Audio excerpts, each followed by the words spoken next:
안녕하세요. 국어 교과 교육론 네 번째 비대면 강의를 시작하도록 하겠습니다. 전 시간에는 이제 교육과정에 대해서 좀 살펴보았고요. 그리고 교과서에 대해서도 살펴보았습니다. 교육과정 같은 경우는 다시 다루게 될 내용이기 때문에 잘 그냥 이런 내용이 있다 확인만 하시면 될 것 같고, 이제 교과서 같은 경우는 이제 다시 다룰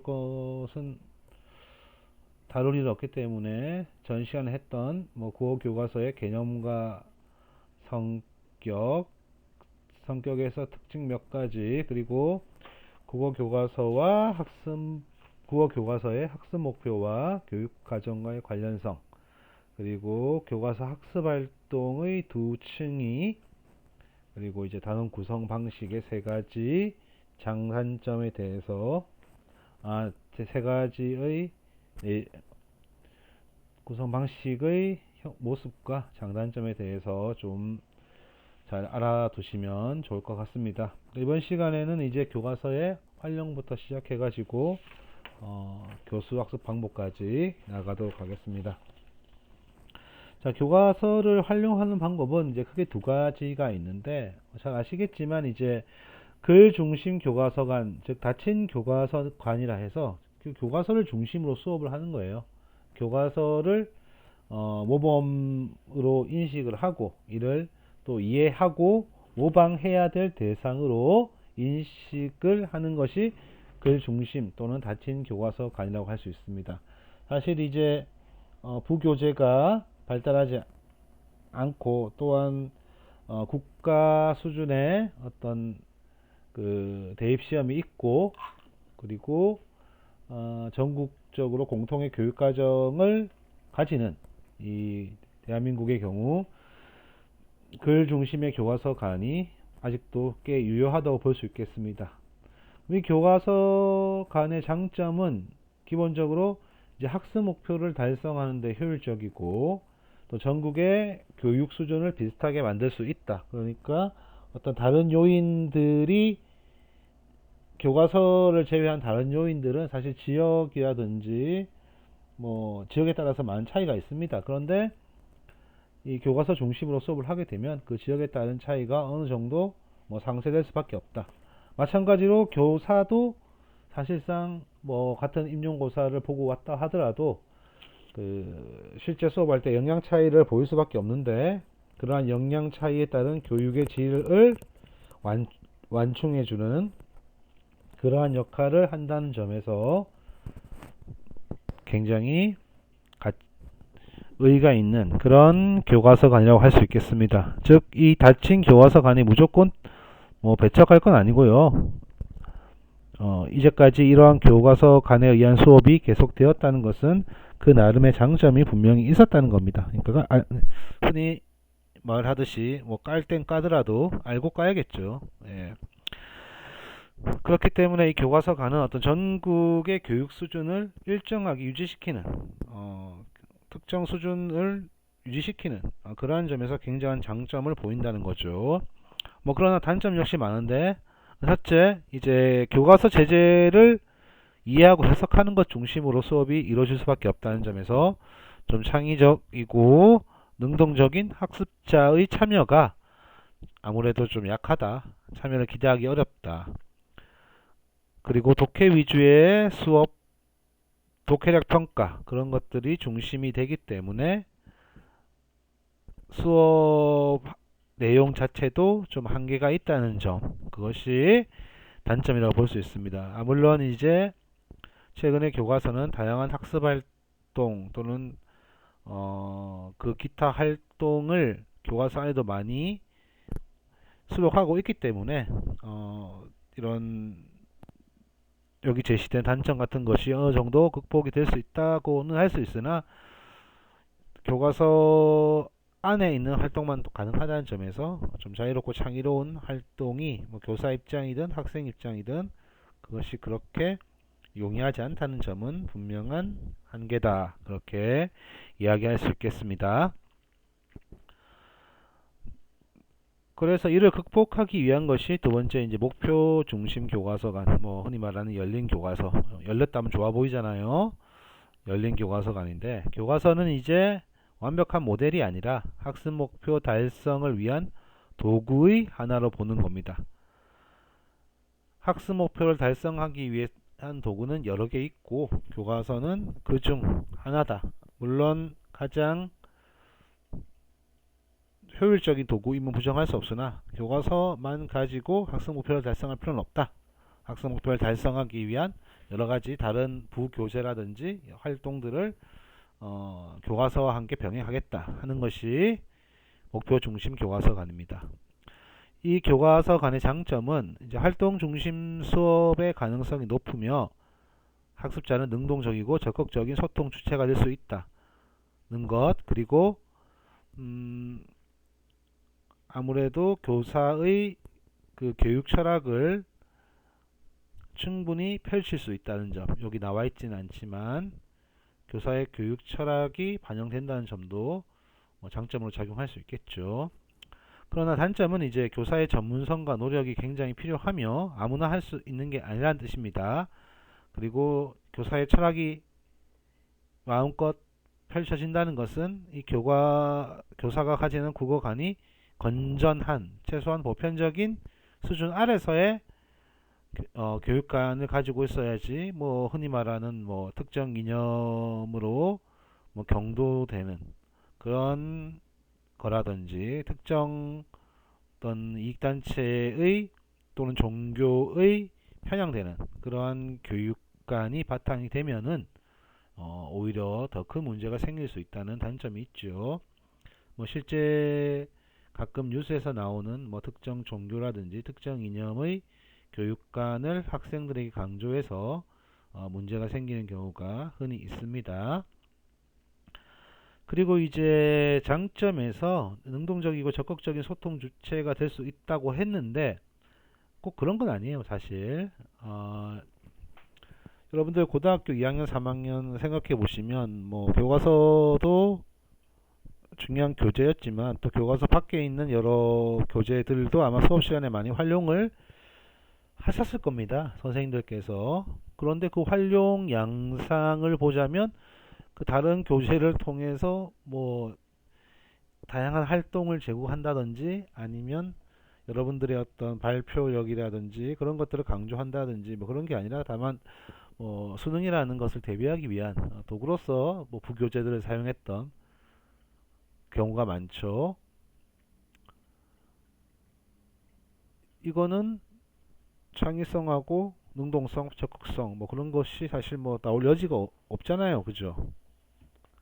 그렇기 때문에 교과서를 여러 개 사용한다고, 부교재, 주교재 여러 개 사용한다고 해서 반드시 능동적이고 적극적인 소통 주체가 되기 어렵다는 겁니다. 그래서 이 열린 교과서관에 의한 수업이 솔직히 제대로 되려면 교사들이 가지는 어떤 그 교육관이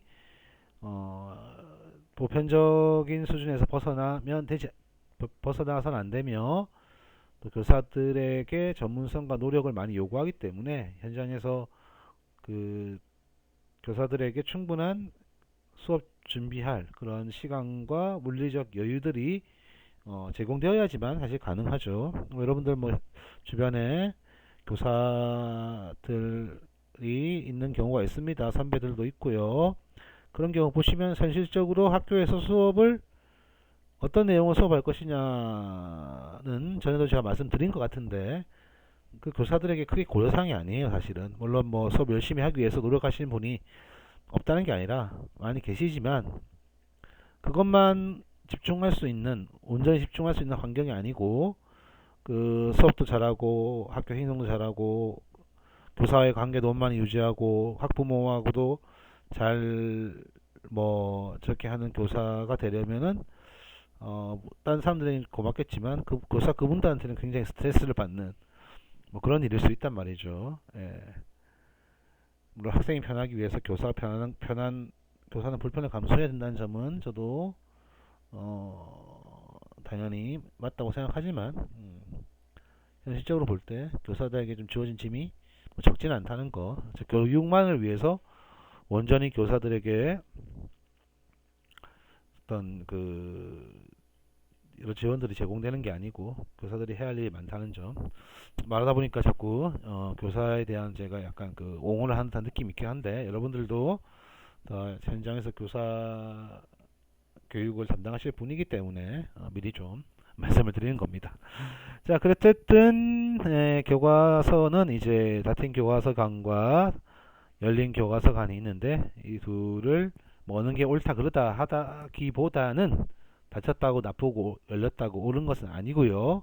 현실에 맞게 교사가 필요한 교과서관을 활용해서 수업을 하시면 될 것 같습니다.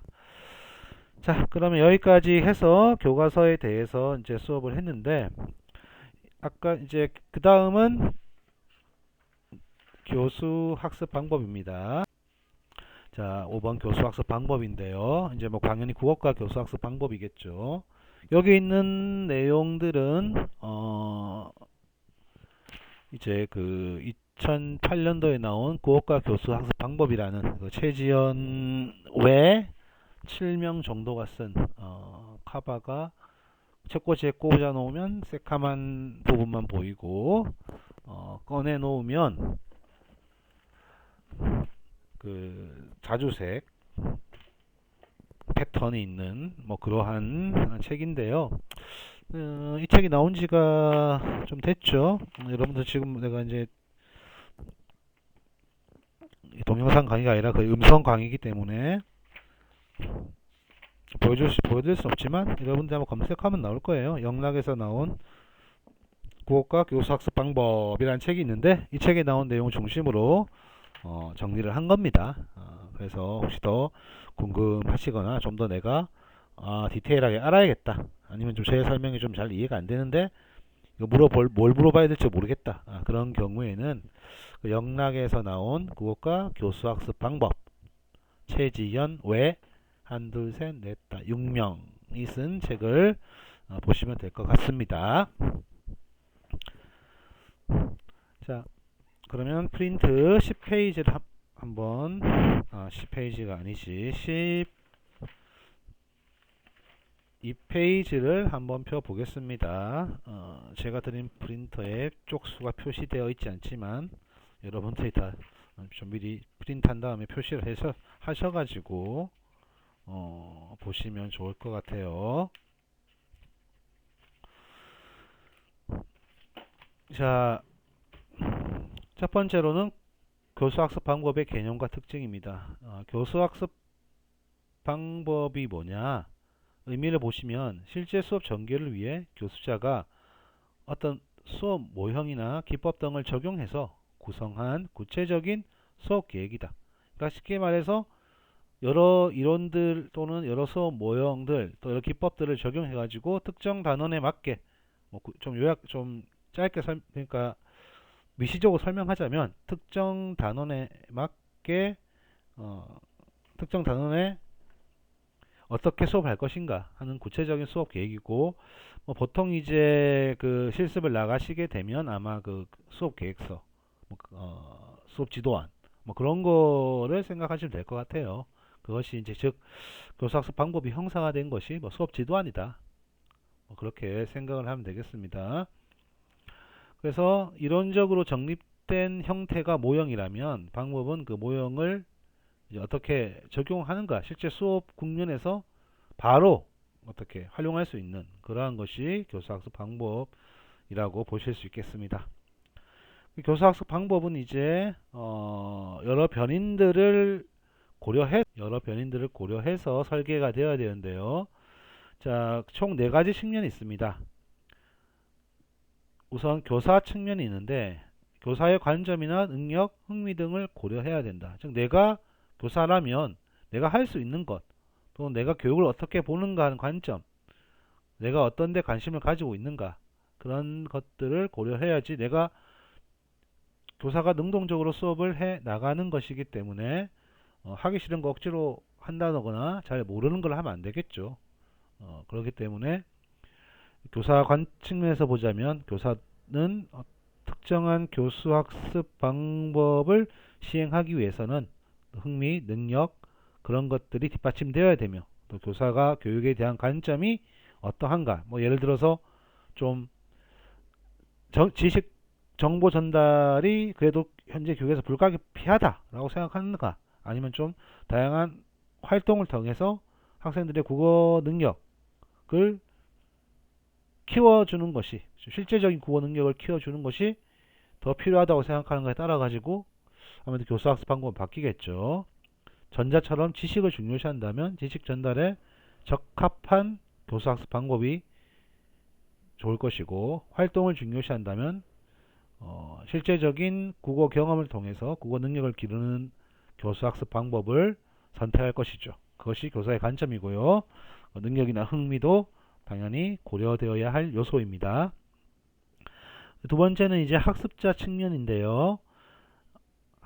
사실 굉장히 중요한 부분이죠. 예. 학습자가 어떠한 능력을 가지고 있느냐, 즉 그 특정 교수 학습 방법을 사용하는 데 있어서 학습자의 능력이 고려되지 않는다면 그거는 사실 뭐 돼지 목에 진주 목걸이가 되던가 할 수 있죠. 학습자가 어떠한 능력, 즉 어떠한 수준에 도달해 있느냐를 바탕으로 해서 교수 학습 방법이 설계되어야 되고요. 그리고 학습자가 이 학습에 대한 태도가 능동적인지 소극적인지도 판단해야 됩니다. 태도가 능동적이면 좀 활동 중심으로 할 필요가 있고, 소극적이면 좀 활동을 좀 줄이고, 좀 교사가 좀 주도적으로 할 수 있는 그런 수업으로 하다가 좀 이제 점점 활동을 늘리는 그러한 방향으로 나가는 것도 괜찮겠지요. 그리고 학생들의 관심이 어디에 있는가, 그러니까 수업의 어떤 개념을 설명한다든지 또는 학생들의 수업 방법을 선택한다든지, 그럴 때 학생들의 관심이 어느 쪽으로 향해 있는가, 그것을 잘 파악하는 것도 교수학습 설계의 중요한 고려 요인입니다. 자, 그리고 이제 학습 목표 측면이 있는데 이것도 학습자 측면만큼 중요합니다. 자, 가르칠 목표가 지식, 본질인지 기능, 수행인지 또는 태도인지에 따라 가지고 아무래도 수업 방법은 당연히 바뀔 수밖에 없겠죠. 가르칠 목표가 지식이라면 아무래도 교사 주도로 하되 지식을 학생들 보고 너희들이 좀 능동적으로 찾아봐, 그렇게 한다 하더라도 궁극적으로는 지식을 찾는 거기 때문에 아무래도 교사가 좀 개입 또는 주도할 게 많아질 것이고, 뭐 기능이라면 이게 뭐 시범을 보일 건지 아니면 실제로 활동을 하게 할 건지 그런 것도 고려해 보셔야 되고, 또 태도라면 태도를 사실 뭐 어떻게 너 이런 태도를 갖춰야 돼 임마 라고 말할 수는 없잖아요, 그죠? 학생들에게. 그렇기 때문에 좀 이제 실질적으로 태도를 어, 내면할 수 있는 그러한 교수학습 방법이 구안되어야겠죠. 그래서 학습 목표 측면도 굉장히 중요하다. 어떠한 학습 목표인지, 즉 교육 내용이 무엇인지에 따라 가지고 그에 맞는 좀 교수학습 방법이 범위가 정해져 있다는 거죠. 꼭 하나만 있다는 건 절대 아니라 어느 정도 사용 가능한 교수학습 방법의 범위는 정해져 있다는 겁니다. 그리고 마지막으로 시공간적 측면인데요. 그러니까 뭐 학습 시간, 배정된 시간이 1시간밖에 없는데 뭔가 거창한 활동을 할 수는 없겠죠. 그리고 공간도 마찬가지입니다. 60명이 빽빽하게 앉아있는 수업 교실 환경에서 뭔가 활동적인 수업을 한다는 것은 좀 무리겠죠. 교사가 그걸 다 커버할 수 없으니까 한 지금처럼 한 20명 정도 되면 뭐 충분히 이제 가능하겠죠. 그리고 또 뭐 학습 기자재라든지 뭐 아니면 어떤 자료의 접근성, 즉 교실에서 수업을 받는 공간에서 학생들이 원하는 자료에 대한 접근성이 좋은지, 접근성이 좋다면 좀 학습자 주도의 수업도 가능하겠죠.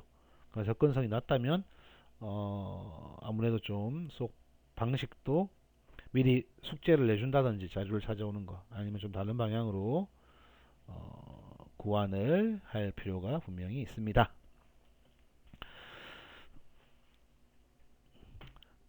자, 그리고 교수 학습 모형에 대해서 알았습니다. 자, 아까 얘기했듯이 교수 학습 방법이란 이제 수업 모형, 즉 교수 학습 모형 또는 기법들을 적용해서 이제 구성을 한다는 거죠. 즉, 이 교수 학습 모형이라는 것은 교수 학습 방법의 어떤 근간이 되는 그러한 개념이라고 할 수 있겠습니다.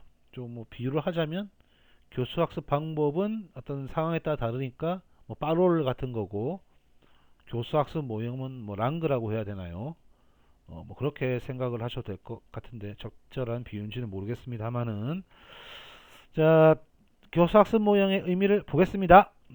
특정 내용이나 학습 목표에 도달하기 위해서 적합한 이론을 적용해서 가장 효과적인 국어 수업의 절차와 과정을 제시한 정형화된 틀이다.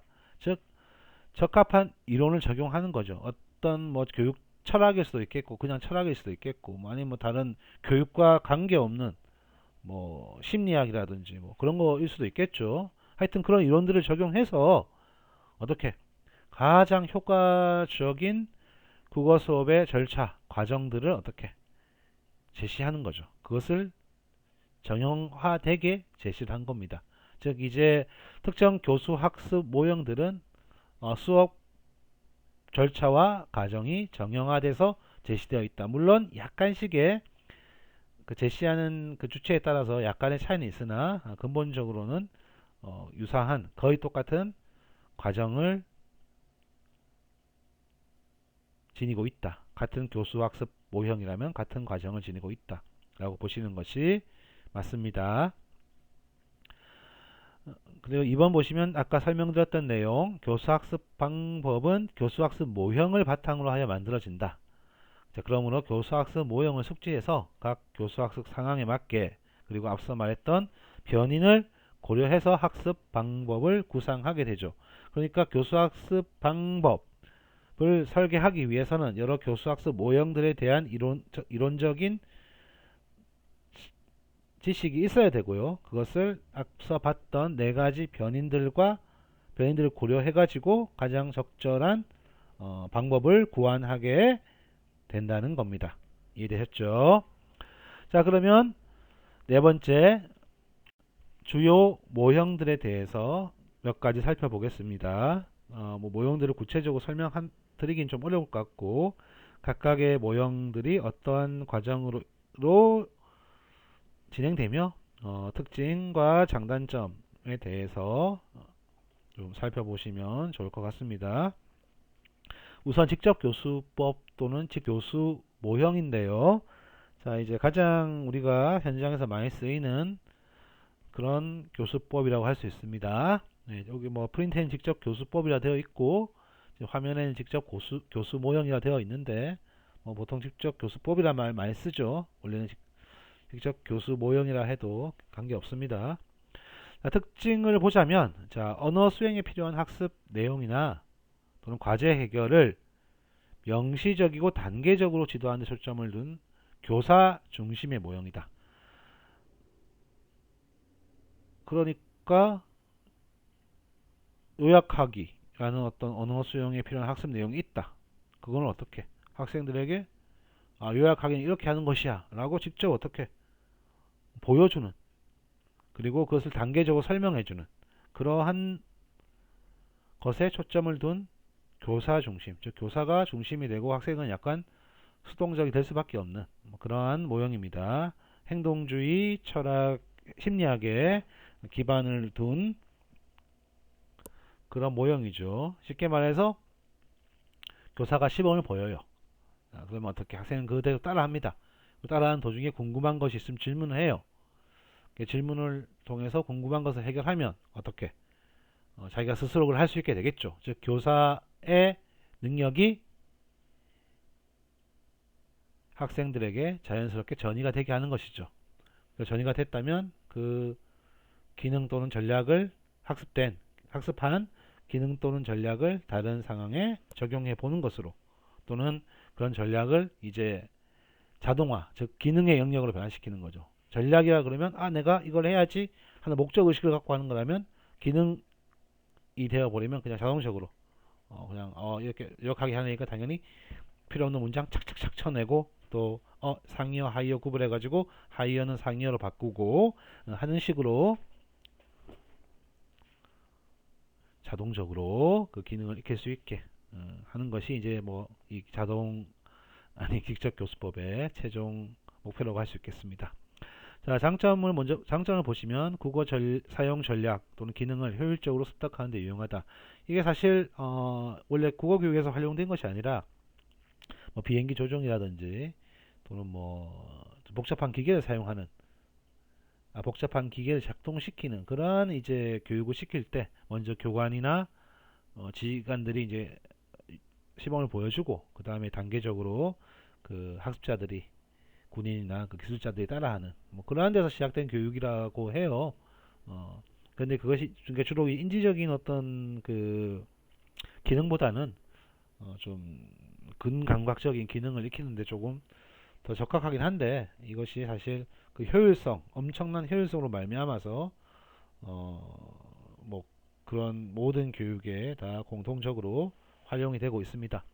뭐 단점은 나와 있지 않으나 당연히 이제 학습자들의 창의성이 발현되기 어려운 것이죠. 다만 이제 지식을 배울 때는 특히 이제 어떤 언어 수행에 관련된 그런 그런 본질적인 지식이나 기능적인 지식을 배울 때는 이것이 반드시 굉장히 효율적이긴 하지만 뭐 활동 중심의 수업에서는 이런 직접 교수법이 그렇게 유용하진 않겠죠. 자, 그러면 세 번째 방법을 보시면 전략의 원리를 먼저 설명하고요. 그 다음에 시범을 보입니다. 이 전략은 이러이러한 원리를 사용한 거야.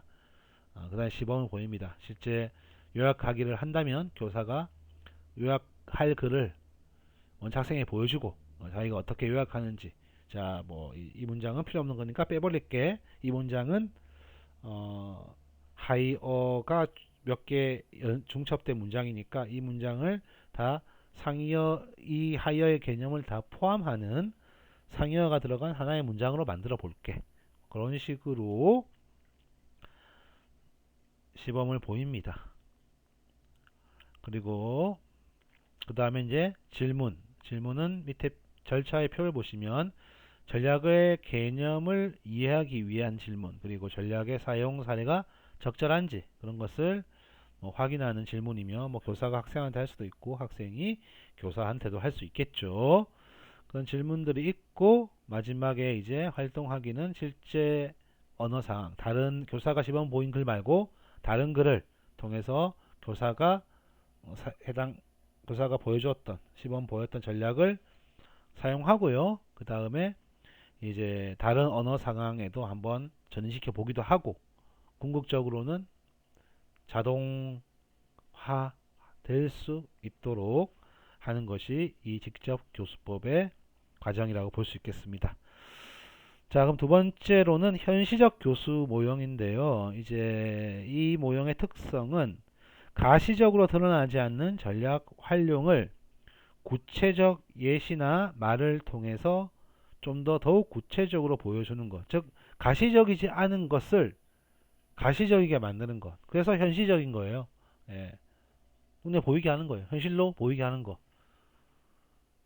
우리가 읽기의 인지 과정은 사실 눈에 보이지 않잖아요. 그렇죠. 그럼 그걸 어떻게?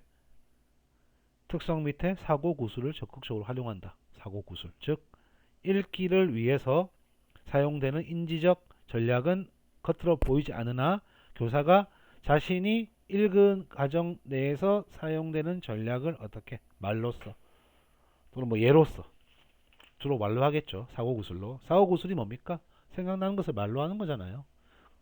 그러니까 지금 생각하고 있는 것을 말로 하는 거죠. 이것은 이래야겠네. 지금 이 두 번째 문단은 이 문단의 두 번째 문장은 첫 번째 문장의 뜻을 다시 부연한 것이기 때문에 굳이 요약할 때는 이 문장은 제외도 시켜도 되겠어. 그러니까 빼버리자 라는 생각을 머릿속에 하겠지만 그것을 방금 제가 한 것처럼 말로 하는 겁니다. 자, 그럼 장점은 이제 직접 교수법보다 학생들의 활동이 더욱 강조된다는 점과 또 이제 그 시범을 직접 교수법으로 시범을 보일 수 없는 그러한 인지적 과정들을 사고 구술을 통해서 학생들에게 보여줌으로써 어, 직접 교수법이 할 수 없는 그러한 전략이라든지 인지 사용 방법을 학습자들에게 보여줄 수 있다는 그런 장점이 있죠. 자, 방법을 보면 사실 직접 교수법하고 똑같이 해도 상관은 없습니다만은 즉 아까 뭐 했듯이 이제 시범 보이기를 앞에 12페이지의 직접 교수법의 그 과정을 보면 시범 보이기를 이제 뭐 사고 구술하기로 바꿔도 별 상관없습니다. 그런데 여기 나와 있는 현시적 교수 학습 방법은 조금 이제 학습자들의 활동을 조금 더 강조시켰다는 점도 다른 차이로 있겠는데, 사실 뭐 사람에 따라서는 학자에 따라서는 뭐 직접 교수법과 현시적 그 교수 학습 모형이 이게 직접 교수법은 행동주의 심리학에서 온 거고 현시적 교수 모형은 인지주의 심리학에서 온 거긴 하나, 즉 출발은 다르나 결국 만나는 지점이 비슷한 것처럼 거의 같은 모형이다. 단지 시범 보이기가 진짜 시범을 행동주의적으로 이렇게 하면 돼 라는 시범을 보이느냐, 아니면 사고 구술을 통해서 인지적인 과정을 가시적으로 인식할 수 있게 하느냐, 뭐 그 차이밖에 없다라고 하는 연구자들도 있고, 어떤 연구자들은 이제 뭐 최근에 나온 독서 교훈론 뭐 책을 보면 여기 이제 여기서 제가 그 부분을 반영했는데, 좀 시범 보이기 이후에 2, 3단계에서는 교사 활동, 안내 활동하고 강화에서는 교사와 학생이 함께 활동을 하고, 뭐 4, 5단계에서는 학생이 전략 사용에 대한 직접 수행과 활동이 중점적으로 수행된다고 보여있죠. 그러니까 여기 절차를 보시면 첫 번째 시범 보이기에 나오는 것이 앞에 직접 교수 모형에서의 설명하기와 시범 보이기가 뭐 합친 거라고 볼 수 있겠고요. 이 시범 보이기에서는 사고 구술을 활용한다라고 되어 있습니다. 그리고 이제 여기 뒤에 나오는 질문하기와 활동하기를 조금 더 세분화해서 두 번째, 세 번째 단계에는 교사와 학생이 함께 활동을 하면서 질문을 하게 되고, 네 번째, 다섯 번째 단계에서는 학생의 전략을 사용한 데 있어 직접 수행을 하게 하고, 교사는 이제 잘하고 있는지 피드백 그 정도만 해주는 것이 차이점이다.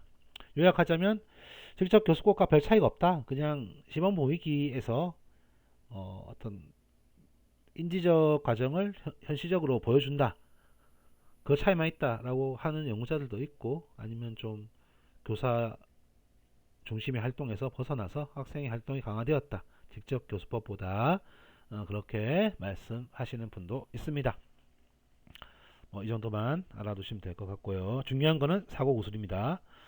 현시적 교수 모형에서는 사고 구술, 인식이 불가능한 인지적인 과정을 인식 가능한 현시적인 방법으로 학습자들에게 제시한다는 점.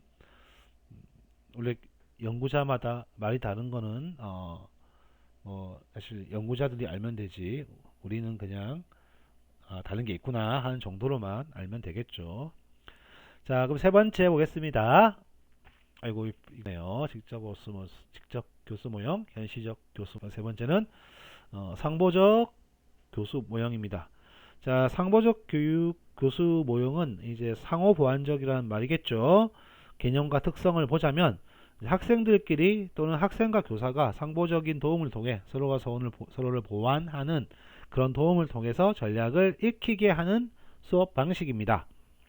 그래서 이 전략 모형은 상호 협의 과정에 초점을 둔다는 거죠. 학생들끼리 서로 상호 협의를 하게 하고, 교사는 그 상호 협의 과정에서 학생들을 지원하는 그런 좀 보조적인 역할을 한다는 거죠. 그러므로 이 상보적 교수 모형은 앞서 봤던 직접 교수법이나 현시적 교수법에 비해서 좀 더 학생들의 능동적인 활동을 독려할 수 있다. 자, 장점이죠. 이번 장점 보면 학생들의 능동적인 활동을 독려할 수 있는 모형이다. 그럼 어떻게 하느냐? 처음 들어보니까 잘 모르겠죠. 어떻게 하느냐? 자, 교사의 시범. 교사가 이제 학습 목표를 제시하고 또 전략 사용 방법에 대해 시범을 보여줍니다. 그리고 이제 교사 역할을 담당할 학생을 선정해서 다른 학생과 함께 수업을 하게 하는 거죠. 그러니까 교사 역할을 하는 학생은 이제 물론 직접 가르치는 것이 아니라 다른 학생이 학습 활동을 하게 되면 거기에 대해서 이제 보완하는 역할을 하겠죠. 그래서 교사는 충분한 칭찬, 피드백, 정교화, 단서와 자료를 제공한다. 칭찬도 하고, 아시다시피 그 학습자들의 학습 능력을 향상시키기 위해서는 인지적인 것도 중요하지만 정의적인 것도 중요하죠. 그렇기 때문에 이 충분한 칭찬도 중요하고요. 피드백, 학생들의 그 성취 결과에 대해서 교사가 피드백을 해야 되고, 또 좀 더 정교화 또는 단서화 할 수 있는 그런 자료를 제공해서 직접 답을 제시하기보다는 학습자들이 스스로 답을 찾게 하는 뜻이 아니고 하는 게 중요한 모형이다. 그렇게 볼 수 있겠습니다. 절차를 보시면 이제 안내 단계에서는 이제 학습 목적, 목표를 설명하고요. 시범 단계에서는 이제 전략 사용 방법에 대한 시범을 보여주는데, 이제 교수 지원 단계에서는 이 시범을 보여주는 것은 이제 아마 교사 역할을 하는 학생들에게 시범을 보여주고요. 학생들의 상호 학습을 할 때 교사는 이제 지원을 합니다. 이 단계는 이제 교수적 지원 단계고, 지원은 언제 중단되느냐? 학생들이 전략을 완전히 내면화하고 하게 되면 이제 교사는 지원을 중단하게 되는 것이죠. 이러한 것이 상보적 교수 모형입니다. 자, 네 번째는 소집단 협동학습 모형입니다. 이 모형의 특성은 공동의 목표를 향해서 구성원들이 서로 협력해서 문제를 해결해 나가고 평가도 공동으로 받는 거죠. 흔히 말하는 조별 과제 생각하시면 되겠네요. 앞서 봤던 상보적 교수 모형이라는 것은 공동의 목표를 향해 협력한다는 것보다는 특정 전략을 이해하기 위해 학생과 교사가 서로 도움을 준다, 또는 뭐 학생과 다른 학생이 수업을 하게 한다는 것인데, 소집단 협동학습 모형은 공동의 목표를 통해서, 상보적 교수 모형 같은 경우는 교사 역할을 하는 학생과 학습자 역할을 하는 학생의 목표가 다르겠죠. 그렇지만 소집단 협동학습 모형은 목표가 같습니다. 그리고 모두 구성원들도 동등하며 개인의 책무성이 강조되죠. 그리고 결과에 대해서도 공동 책임을 진다는 점에서 대학 와서 인터넷에서 그렇게 많이 나오는 조별 과제와 굉장히 유사한 측면을 가지고 있습니다. 자, 그러면 이 소집단 협동학습 모형의 장점은 무엇이냐? 학생들이 적극적으로 활동에 참여할 가능성이 높겠죠. 그리고 공동 학습을 통해 학습의 부담도 줄일 수 있다는 점이 있습니다. 우리가 조별 과제를 하게 되면 어떻습니까? 한 명 혼자서 해야 될 것을 나눠서 하는 거니까, 물론 조별 과제는 양이 좀 많긴 하겠지만 어쨌든 혼자 하는 것보다는 여럿이 하는 게 좀 양이 적겠죠. 자, 그리고 언어의 의미도 능동적으로 구성하게 된다. 왜냐하면 상호작용을 하기 때문에 서로의 언어를 분석 또는 종합 비판을 하게 되죠. 그래서 정의적 측면도 좀 긍정적으로 강화될 수 있다. 자신이 발표를 준비했던 것들을 동료들에게 칭찬이라든지 긍정적인 피드백을 받게 되면 아무래도 자기 효능감이 상승할 수밖에 없겠죠. 그러한 장점이 많다는 것. 그러나 단점도 명확하죠. 일단 교사 입장에서 보자면 자료하고 시간이 많이 투입되기 때문에 좀 부담이 되고요. 또 학습의 효과가 명확하게 드러나지 않는다는 점. 그리고 학생들의 협동 능력이나 책무성이 부족할 경우 제대로 수행되기 어렵다는 점이죠. 흔히 말하는 조별 과제, 녹사 이런 것들도 보통은 이제 협동 능력 또는 책무성이 부족할 때 발생하는, 혼자서 독박을 쓴다든지 그런 경우가 가끔씩 발생을 하죠. 그러니까 그런 경우가 발생하지 않게 충분히 어떤 서로의 책무를 명확하게 나누고 그것을 서로 또 개인 스스로도 책무성을 분명히 인식하는 것이 이 조별 과제에서 굉장히 중요한 역할을 합니다. 이 협동학습에서요. 자, 절차는 보시면 될 것 같고요. 그 다음에 이제 문제 해결 학습 모형이 있는데, 이것은 이제 문제에 스스로 접근해서 해결하도록 하는 모형입니다. 즉, 교사는 문제만 던져주고 학생들이 스스로 이제 문제를 해결할 수 있게 하는 건데, 물론 문제만 던져줘서 끝이 아니고 학생들이 해결하는 과정을 면밀하게 관찰하고 그 문제를 해결할 수 있는 방향으로 갈 수 있도록 도움을 주는 것이 필요하겠죠. 자, 그래서 문제 해결 학습의 개념의 특성을 보자면 문제 스스로 접근하여 해결하도록 하는 모형이며, 장점은 문제 사항이 발생했을 때 문제 확인, 분석, 해결한 도출을 스스로 할 수 있는 능력을 배양하는 것, 그리고 자발적인 학습 참여를 유도하고 탐구력을 신장시킬 수 있습니다. 그 단점 역시 명확하죠. 학습자들이 문제 해결 능력이, 즉 문제와 학습자 간의 학습자가 해결할 수 있는, 너무 쉽게 해결해도 안 되고 너무 해결 못해도 안 되는 그런 문제를 학습자에 제시하는 게 쉽지 않고요. 또 이제 교사의 준비도 여전히 많이 필요한 그런 모형입니다. 절차를 보시면 이제 문제를 확인하기 단계가 있고요. 문제를 진단하고 확인하며 문제 요인을 분석합니다. 그 다음에 문제 해결 방법을 찾는데, 문제 해결을 위해서 요구되는 지식을 이 학생들이 갖추고 있냐를 확인해야겠죠. 아무 바탕도 없이 문제를 해결할 수 없으니까 학습자들이 이런 문제를 해결할 수 있는지 좀 확인하고요. 해결할 수 있는 그 능력이 있는지 확인하고, 그 다음에 이제 문제 해결을 위한 학습 절차, 이 문제를 해결하기 위해서 너희들이 어떠한 절차를 밟아야 되느냐, 그것도 학습자들에게 확인이 되어야 됩니다. 그 다음에 이제 문제 해결하기 활동이 시작되는데요. 이제 원리를 터득하고 전략을 습득했는지에 대한 확인, 그리고 피드백 같은 것이 필요하고요. 마지막 일반화하기에서는 문제 해결 과정을 되돌아보고 적용상의 문제점 추출하고 대안을 제시하면 될 것 같습니다. 자, 근데 중요한 것은 문제의 요건이죠. 자, 학습자가 자신의 지식이나 상황 조직 능력을 통해서 이해할 수 있어야 되는 문제가 제시돼야 되죠. 그리고 해답을 즉시 찾아낼 수 없되 결국에는 해답을 찾을 수 있어야 된다. 즉, 학습자가 최초에 직면하는 상황은 단순하지 않으나 결국 답을 찾을 수 있을 정도의 문제가 제시되어야 된다는 점에서 가장 큰 단점은 이런 문제를 그럼 어떻게 만들 것인가, 학습자에 대한 이해가 굉장히 중요하다고 볼 수 있겠죠. 자, 여섯 번째는 창의성 개발 학습 모형입니다. 이거는 이제 학생들 스스로 창의성을 발휘해 문제를 발견하고 이를 집단 토의를 통해 해결하게 하는 모형입니다. 즉 이제 요거는 문제도 스스로 발견하고 답을 찾을 때는 좀 집단 토의를 통해서 해결하게 하는 거죠. 그래서 절차를 보시면 이제 문제를 발견한 다음에 다양한 각도에서 아이디어를 생성하게 하고요. 이 집단 토의를 통해서 아이디어를 평가한 다음에 일반화, 즉 가장 최적의 아이디어를 찾아서 일반적인 그 문제를 해결했던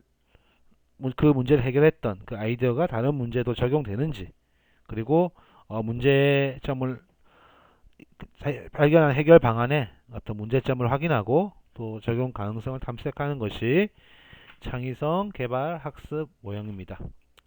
자, 그리고 일곱 번째는 전문가 협력 학습. 창의성 또 그냥 넘어갔네요. 일곱 번째는 전문가 협력 학습 모형, 직소라 그러는데요. 그림을 15페이지에 있는 그림을 보시면서 이해하시면 편할 것 같아요.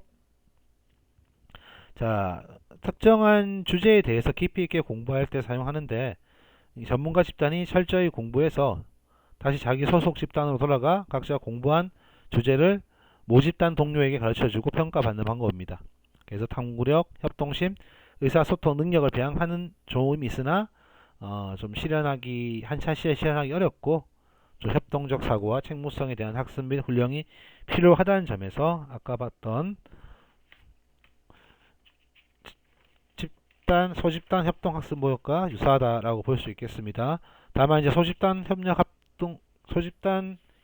학습 협동 학습 모형 같은 경우는 직소보다는 조금 이제 느슨한 방법을 추구하죠. 그러니까 뭐 너희들 소집단에서 알아서 정해라 하는 게 좀 많고, 전문가 협력 학습, 즉 직소 모형은 이제 그 학습 과정이 좀 체계적으로 되어 있다는 거죠. 그림을 보시면 이제 모집단이죠. 여기 오른쪽 왼쪽 위에 있는 것이 모집단입니다. 모집단에서 각각 1, 2, 3, 4번의 학생이 있다고 가정을 하면, 예를 들어 1번 학생은 사실적 읽기, 2번 학생은 추론적 읽기, 3번 학생은 비판적 읽기, 4번 학생은 감상적 읽기를 한다고 칩시다. 그러면 각 모집단에서 1번 학생들은 모여서 사실적 읽기에 대해서 철저히 공부합니다. 2번 학생들은 추론적 읽기, 3번 학생들은 비판적 읽기, 4번 학생들은 창의적 읽기에 대해서 전문적으로 학습을 해요. 자, 그런 다음에 다시 어떻게? 자기 집단으로 돌아가서 자기가 배운 내용을 동료들한테 가르쳐주고 평가를 받는 방식이죠. 이 소집단 협동학습, 전문가 협력 학습 모형은 굉장히 이제 서구에서는 뭐 유용한 모형이라고 판단되어지고 있습니다만은, 제가 실제로 해본 적도 한 번도 없고, 현실적으로 제가 뭐 지도를 하면서 한 번도 학습자들이, 그러니까 그 교사들, 예비교사들이 하는 걸 본 적도 없고, 어딘가에서는 하고 있겠지만 사실 본 적은 없어요. 그만큼 좀 관리할 것도 많고 쉽지 않은 모형이다라는 것을 우리가 그림만 봐도 알 수 있겠죠. 그러나 이제 교수 학습이 어떤 지식 중심에서 벗어나가지고, 지식 중심이라 하더라도 이런 다양한 전문가 협력 학습 모형은 지식을 추구하는 그런 학습 목표를 하더라도 충분히 시도해 볼 수 있는 그런 모형이기 때문에, 뭐 시간과 여건, 또 학습자들의 어떤 협동적 사고와 책무성에 대한 훈련이 잘 되어 있다면 충분히 시도해 볼 만한 가치가 있지 않을까, 그렇게 생각됩니다. 자, 그러면 다음 시간에는 이제 국어과 평가에 대해서 수업을 하도록 하겠습니다. 네. 45분 넘게 수업을 듣느라고 수고하셨고요. 다음